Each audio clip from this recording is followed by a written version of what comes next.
हैसियत। सौरभ, हम कब तक इस तरह मिलते जुलते रहेंगे? चंपा से आखिरकार रहा न गया। अब हमें जल्दी ही शादी कर लेनी चाहिए। शादी भी कर लेंगे चंपा, सौरभ बोला। पहले हम बीए कर लें। तुम नहीं जानते हो सौरभ, मैं तुम्हारे बच्चे की माँ बनने वाली हूँ। क्या कह रहे हो तुम? हैरानी से सौरभ बोला। चलो चलो, अस्पताल जाकर बच्चा गिरा देते हैं। नहीं सौरभ, यह हमारे प्यार की निशानी है, चंपा बोली। मैं बच्चा नहीं गिराना चाहती हूँ, मगर मैं तुमसे शादी नहीं कर सकता, सौरभ ने कहा। क्यों नहीं कर सकते? क्या परेशानी है तुम्हें? चंपा जरा तेज आवाज में सौरभ से बोली। तुम हमारे हैसियत के बराबर नहीं हो, सौरभ बोला। जब मैं तुम्हारी हैसियत के बराबर नहीं थी, तब तुमने क्यों प्यार किया मुझसे? नाराज होकर चंपा बोली। अब तुम्हें शादी तो करनी ही पड़ेगी मुझसे। शादी करूं और तुमसे? किसी और का पाप मुझ पर क्यों ढाल रही हो? जब सौरभ ने यह कहा, तब चंपा का गुस्सा भीतर ही भीतर बढ़ गया। वह गुस्से से बोली, क्या क्या कहा तुमने? कि शादी नहीं करोगे? मतलब तुम्हारा प्यार केवल मेरे जिस्म तक ही था? हाँ, यही समझ लो। अब कभी मिलने की कोशिश मत करना। चंपा से इतना कहकर सौरभ गाड़ी में बैठकर 9-2-11 हो गया। चंपा ठगी सी रह गई। जिस सौरभ पर चंपा ने पूरा विश्वास किया, आगे रहकर उसने प्रेम के अंकुर बोए, उसने ही धोखा दे दिया। चंपा और सौरभ एक ही कॉलेज में पढ़ते थे। दोनों एक ही गांव में रहते थे। सौरभ गांव के एक अमीर किसान अमृतलाल का बेटा था। उसकी गांव में ढेर सारी खेती थी। खेती के अलावा अमृतलाल के और भी धंधे थे, जिन्हें वह गुपचुप तरीके से करता था।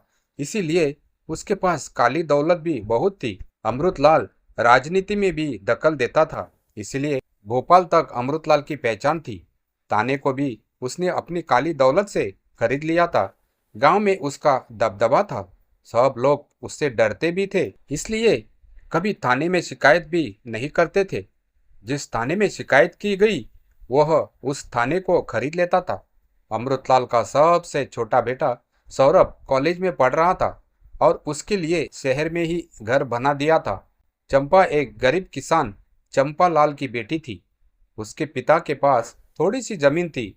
उससे उतनी ही पैदावार होती थी जिससे पेट भर सके, इसलिए कभी कभी वह अमृतलाल के यहाँ मजदूरी भी करता था। जब चंपा ने हायर सेकेंडरी का इम्तिहान अच्छे नंबरों से पास किया, तब उसकी इच्छा थी कि वह शहर जाकर कॉलेज में पढ़े, पर उसकी माँ दुर्गा देवी ने साफ साफ कह दिया था कि कॉलेज जाकर लड़की को बिगड़ना नहीं है। माँ का विरोध देखकर पिता ने भी चंपा को कॉलेज जाने से मना कर दिया था, मगर उसकी जिद ने पिता को पिघला दिया।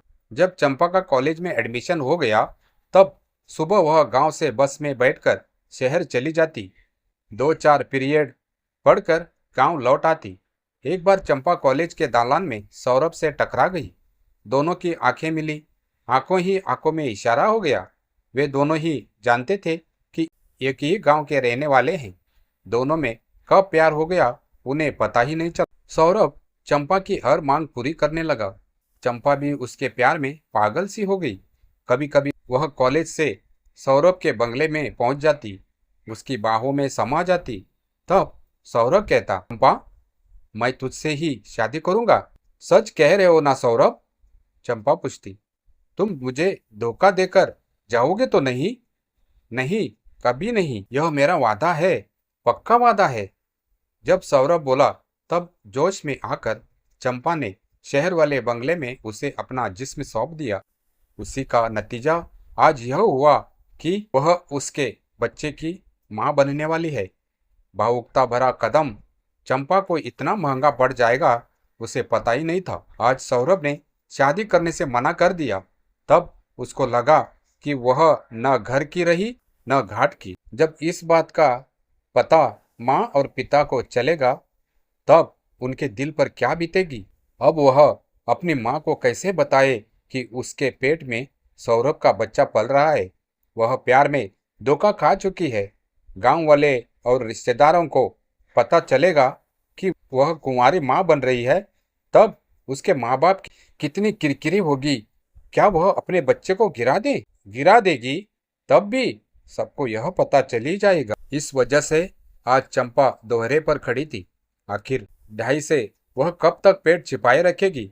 शादी करने का वादा करने के बाद भी सौरभ ने मना कर दिया। प्यार में उसने धोखा खाया। कॉलेज से वापस अपने घर आने के बाद चंपा का मन बेचैन रहा।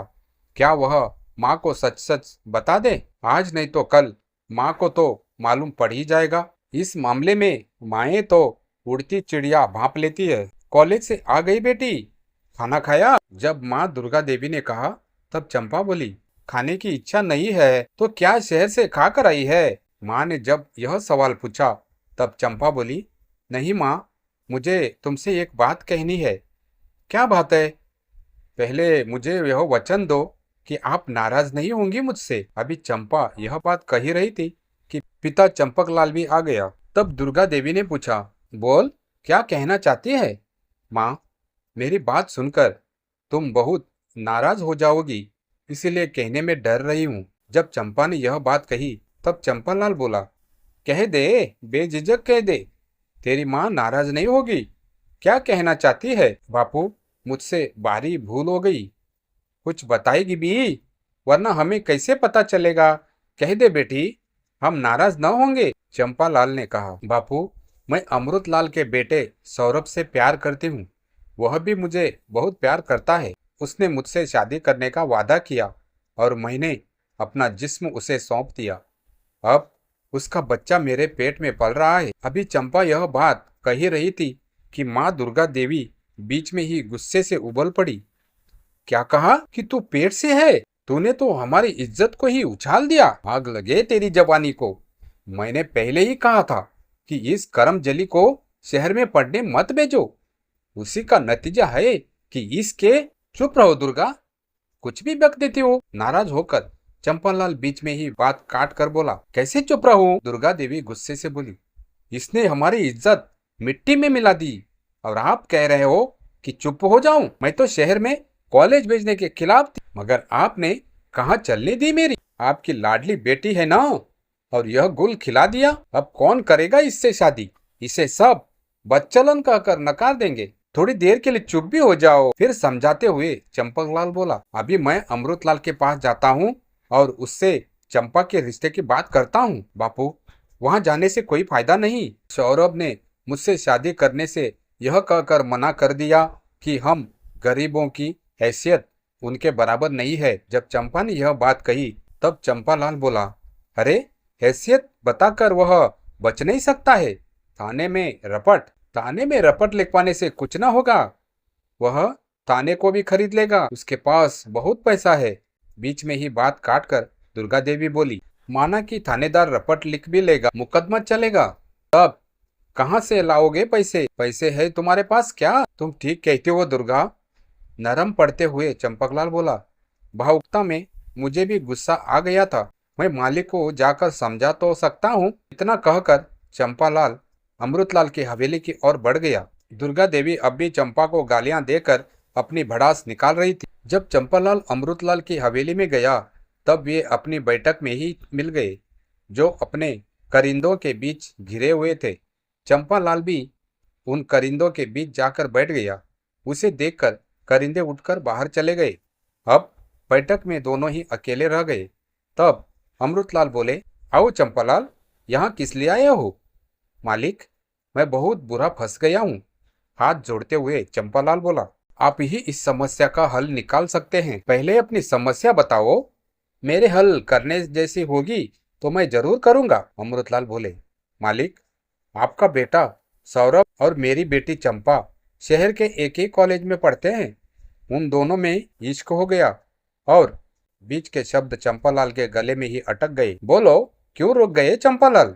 उसे रुकते देखकर अमृतलाल बोले, मालिक, चंपा के पेट में जो बच्चा पल रहा है वह छोटे मालिक सौरभ का है। बहुत मुश्किल से चंपालाल यह कह पाया।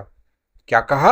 आग बबूला होकर अमृतलाल बोले, हाँ मालिक, मैं यही कहने आया हूँ कि चंपा को अपनी बहू बना लो। हाथ जोड़कर चंपालाल बोला, बहू बना लूं? अरे, तूने कैसे यह कह दिया कि बहू बना लो? तेरी लड़की गांव में न जाने किन किन लड़कों से पैसों के लिए संबंध बनाती है और मेरे बेटे को बदनाम करती है। अब तेरी बेटी पेट से हो गई, तब उसका पाप मेरे होनहार बेटे पर डाल रहा है। बहू बना लूं तेरी बेटी को? अपनी हैसियत देखी है? पहले अपनी आवारा लड़की को संभाल, फिर तेरे पास क्या सबूत है कि उसके पेट में सौरभ का ही बच्चा है? यह तो डॉक्टर की रिपोर्ट बताएगी मालिक। चंपालाल ने जब तेज आवाज में यह बात कही, तब अमृतलाल गुस्से से बोला, मतलब तू मुझे अदालत ले जाएगा? हाँ मालिक, जरूरत पड़ी तो ले जाऊंगा। इस समय चंपालाल में न जाने कहां से ताकत आ गई। वह पल भर के लिए रुककर फिर बोला, उस औरत का नाम तो मालूम नहीं है मालिक, मगर अपने नाजायज बच्चे को पिता का नाम देने के लिए वह कोर्ट गई थी। कई साल तक कोर्ट में लड़ी और आखिर में जीत उसी की हुई। जानते हो उसके पिता कौन थे? मैं नहीं जानता। कौन थे वे? अमृतलाल गुस्से से बोला, वे थे भूतपूर्व मुख्यमंत्री नारायण दत्त तिवारी। अच्छा, तो तू मुझे धमकी दे रहा है? नालायक कहीं का, गाली देते हुए अमृतलाल बोले। फिर गुस्से से उठकर उसकी पीठ पर एक लात जमा दी। फिर उसी गुस्से से बोले, चला जा यहां से इसी समय। अब अपना मुंह कभी मत दिखाना आरामखोर। चंपालाल ने ज्यादा बहस करना उचित नहीं समझा। वह अपनी कमर को सहलाते हुए हवेली से बाहर निकल गया। चंपालाल ने अमृतलाल से पंगा जरूर ले लिया, मगर वह अब उसका बदला जरूर लेगा। तब उसने मन ही मन सोचा कि मालिक ने उससे पंगा लेकर अच्छा नहीं किया, इसका नतीजा भुगतना पड़ेगा। जिसने भी अमृतलाल से पंगा लिया उसको ठिकाने लगा दिया गया। देवीलाल, सुखराम, करण सिंह इसके उदाहरण है। मगर अब वह कैसे साबित करे कि चंपा के पेट में जो बच्चा पल रहा है वह सौरभ का है? मगर आज वैज्ञानिक ने इतनी तरक्की कर ली है कि सब पता चल जाता है। तब क्या वह सौरभ के खिलाफ रपट लिखा दे? पुलिस उससे सब पूछ लेगी, मगर कोर्ट में जाने के लिए पैसे चाहिए, और पैसा कहाँ है उसके पास? उन्हीं विचारों ने चंपालाल को परेशान कर रखा था। जब चंपालाल घर पहुंचा तब दुर्गा देवी उसी का इंतजार कर रही थी। वह बोली, क्या कहा मालिक ने? वे तो यह मानने के लिए भी तैयार नहीं है कि चंपा के पेट में उनके बेटे का बच्चा पल रहा है। उन्होंने अपनी हैसियत बता दी। निराश भरी आवाज में जब चंपालाल ने जवाब दिया, तब दुर्गा देवी बोली, अब क्या होगा? कौन करेगा इससे शादी? देखो दुर्गा, हम कोर्ट में जाकर इंसाफ मांगेंगे, मगर कोर्ट में जाने के लिए पैसा चाहिए। कहाँ है हमारे पास इतना पैसा? जब दुर्गा देवी ने यह सवाल पूछा तब कुछ सोचकर चंपालाल बोला, इसके सिवा हमारे पास और कोई रास्ता नहीं है, चाहे मकान या खेत भी बेचना पड़े। यह बात आई गई हो गई। कुछ दिन तक वे दोनों सोचते रहे कि थाने में रपट लिखाएं या नहीं, मगर किसी नतीजे पर नहीं पहुंच पाए। इसी बीच एक घटना हो गई। एक रात चंपा को किसी ने अगवा कर लिया। किसने किया यह पता नहीं चला। सुबह होते ही जब चंपा बिस्तर पर नहीं मिली, तब घर में कोहराम मच गया।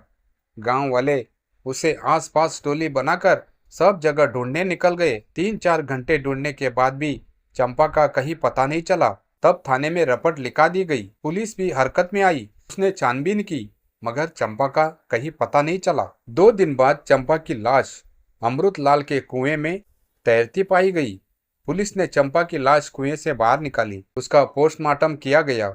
डॉक्टर ने पोस्टमार्टम की रपट में बताया कि चंपा ने खुदकुशी नहीं की, बल्कि उसे मारकर कुएं में फेंक दिया गया। तब पुलिस को अमृतलाल पर शक हुआ, मगर वह सबूत नहीं जुटा पाई। पोस्टमार्टम में यह रिपोर्ट भी थी कि चंपा 2 महीने के पेट से थी। तब गांव वाले खुलकर नहीं, दबी आवाज में यह चर्चा कर रहे थे कि हो न हो चंपा का खून अमृतलाल के कारिंदों ने ही किया है, मगर डर के मारे कोई खुलकर सामने नहीं आना चाहता था। पुलिस जब चंपालाल के घर पर एक बार फिर तलाश करने आई, तब उन्हें वहां चंपा की दस्तखत की गई एक चिट्ठी पुलिस के हाथ लग गई। उसका मजमून इस तरह था, मैं जनता कॉलेज में पढ़ती हूँ। बस से रोजाना अपने गांव से अप डाउन करती हूँ। कॉलेज में इसी गांव के अमृतलाल का बेटा सौरभ पढ़ता है। उसने लालच देकर पहले मुझे अपने प्रेम जाल में फंसाया, उससे शादी करने का वादा किया, तब मैंने अपना जिस्म उसे सौंप दिया। इसका नतीजा यह हुआ कि मेरे पेट में उसका बच्चा पलने लगा।